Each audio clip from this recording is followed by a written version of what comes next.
Welcome to McPlum, simple solutions served daily. In this video, I will show how to make donuts from biscuits. Preheat oil to 350 degrees F and gather biscuits, oil, sugar, cinnamon, and a cooling rack. Cut each biscuit in half, stretch gently, and fry until golden brown on both sides. Drain, roll in sugar, and enjoy warm with your favorite glaze or jam. I will share tips for consistent size, frying safety, and quick glaze tricks. Let's get started. Start by assembling ingredients and tools so everything is within reach while frying for safety and speed.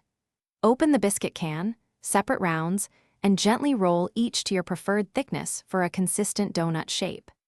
Heat oil to 350 degrees F and test with a small scrap of dough until it bubbles steadily. Keep a timer nearby and prep your sugar or glaze so you can finish donuts hot and fresh for serving. Fry donuts in small batches so the oil temperature stays steady and the centers cook through.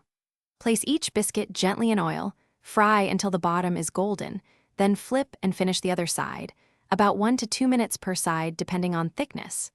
Drain on paper towels, then roll in cinnamon sugar or dunk in warm glaze for a glossy finish. Serve immediately while warm for the best bite. Thanks for watching. Stay juicy and subscribe.